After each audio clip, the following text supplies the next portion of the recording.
Bicarakan tentang hubungan keanekaragaman hayati dan ekologi. Sebelum kita membahas materi ini, marilah bersama-sama kita berdoa menurut agama dan kepercayaan kita masing-masing. Berdoa mulai. Berdoa selesai.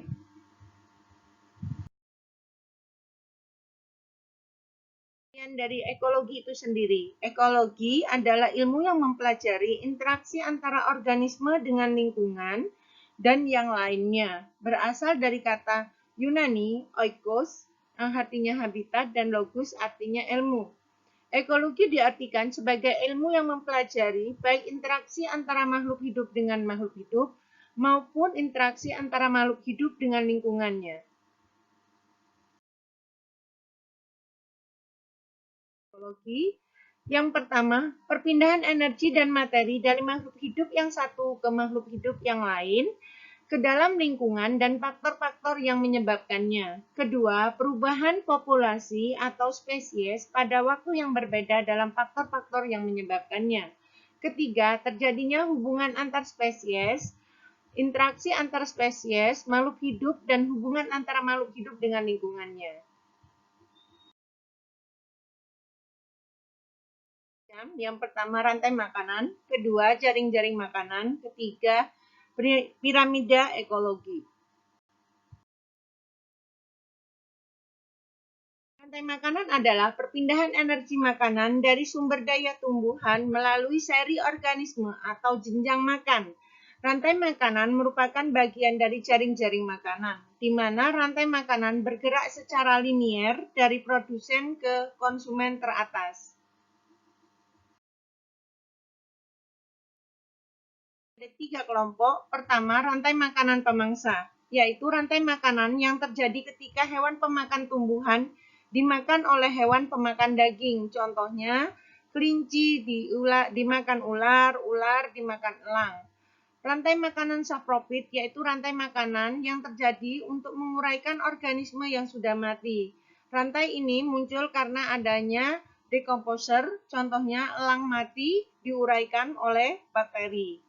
Kemudian rantai makanan parasit, yaitu rantai makanan yang terjadi karena terdapat organisme yang dirugikan. Contohnya pohon besar ditumbuhi oleh tanaman benalu atau manusia di kepalanya ada kutu.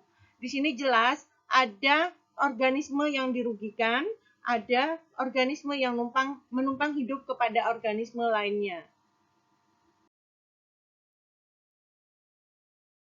Pertama, rantai makanan rerumputan atau grazing food chain, yaitu rantai makanan yang diawali dari tumbuhan pada tropik awalnya. Contohnya, rumput dimakan belalang, belalang dimakan tikus, tikus dimakan ular. Rantai makanan sisa atau detritus, atau dikenal juga dengan nama detritus food chain, yaitu rantai makanan yang tidak dimulai dari tumbuhan, tetapi dimulai dari detritivore. Contohnya, serpihan daun dimakan oleh cacing tanah dimakan ayam, ayam dimakan oleh manusia.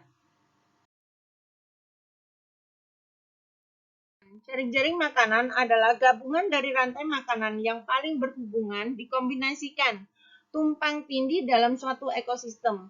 Nama lain untuk jaring-jaring makanan adalah sistem sumber daya konsumsi. Rantai makanan dengan jaring-jaring makanan. Pertama, pada rantai makanan, organisme hanya memakan satu jenis organisme saja. Sedangkan pada jaring-jaring makanan, organisme memakan organisme lainnya yang tidak hanya satu jenis, tetapi beraneka ragam. Kedua, jaring-jaring makanan akan menimbulkan banyak rantai makanan yang terhubung satu dengan yang lainnya dalam bentuk jaring-jaring laba-laba. Contoh rantai makanan di sawah, contohnya ada padi dimakan tikus, tikus dimakan ular, ular dimakan elang, elang mati diuraikan oleh pengurai detritivus, jamur atau bakteri. Ini yang satunya lagi adalah contoh rantai makanan di padang rumput, ada tanaman dimakan kambing, kambing dimakan singa, singa mati diuraikan oleh decomposer atau detritivus.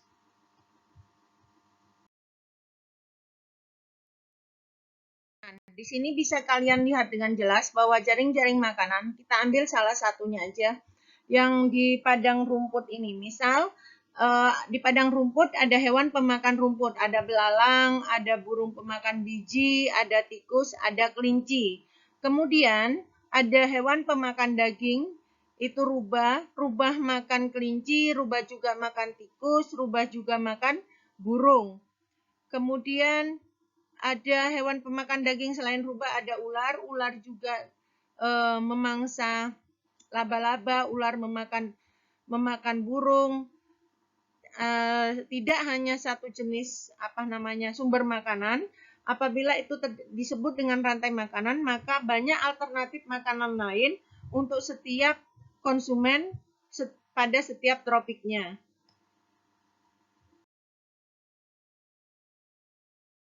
Piramida ekologi adalah gambaran susunan antar tropik, dapat disusun berdasarkan kepadatan populasi, berat kering, maupun kemampuan menyimpan energi pada tiap tropik. Struktur tropik dapat disusun secara urut sesuai hubungan makan dan dimakan antar tropik yang secara umum diperlihatkan bentuk kerucut atau piramid.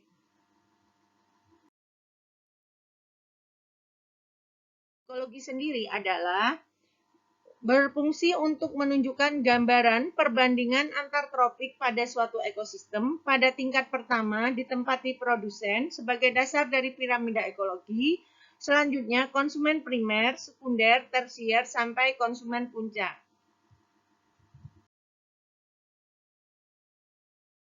Tropik pada rantai makanan untuk piramida ekologi yaitu tingkat taraf 1, organisme dari golongan produsen atau produsen primer. Tingkat tropik taraf tropik 2, organisme dari golongan herbivora, konsumen primer. Tingkat tropik 3, organisme dari golongan karnivora, konsumen sekunder. Tingkat tropik 4, organisme dari golongan karnivora, konsumen predator.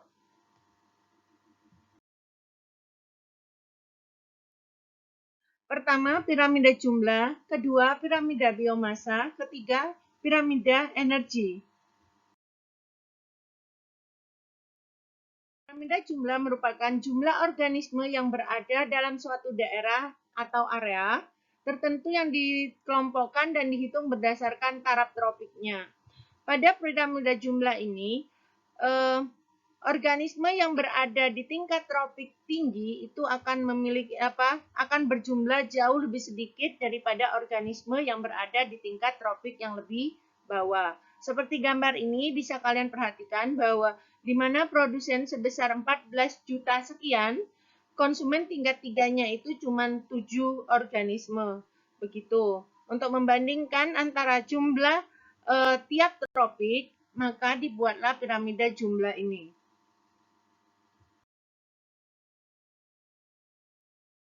Piramida biomasa ini menggambarkan jumlah berat total organisme yang menempati setiap tingkat tropik untuk mengukur biomasa di tiap tingkat tropik. Maka berat rata-rata organisme di tiap tingkat diukur kemudian di jumlah organisme di tiap tingkat diperkirakan jumlahnya. Piramida biomasa berfungsi menggambarkan perpaduan massa seluruh organisme di habitat tertentu dan diukur dalam gram.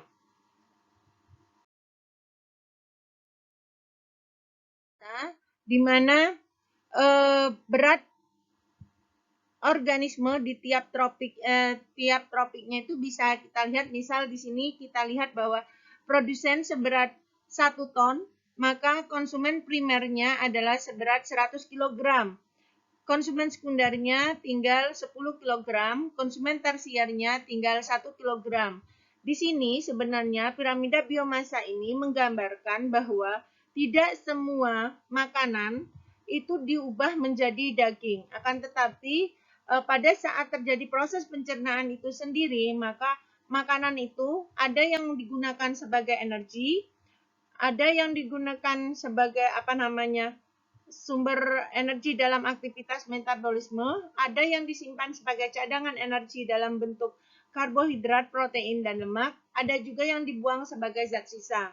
Sehingga jumlah makanan tidak bisa menggambarkan jumlah besarnya asupan energi yang akan diterima langsung oleh konsumen yang menggunakannya.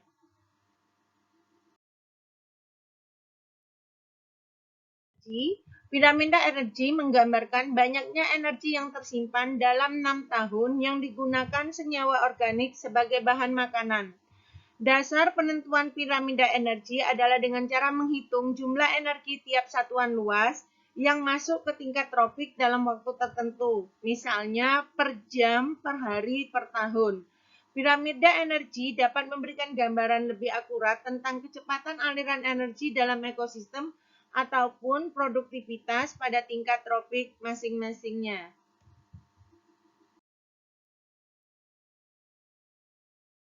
Jadi bisa kita lihat sama-sama, misal di tingkat produsen ada 1000 unit energi yang mengalir, kemudian pada saat dikonsumsi pada tingkat tropik kedua, dari 1000 unit energi itu akan menghasilkan 10 unit energi. Naik lagi pada tingkat tropik berikutnya, maka energinya tinggal menjadi 1 unit. Kemudian untuk tingkat tropik paling tinggi, energinya tinggal 0,01 unit energi. Begitulah.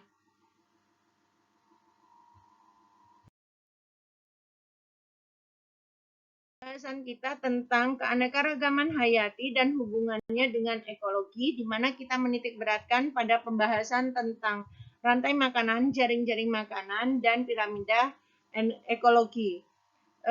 Kalau ada kesulitan dalam pemahaman materi ini, silakan bertanya melalui WA atau chat grup Edmodo ataupun menggunakan email kalian.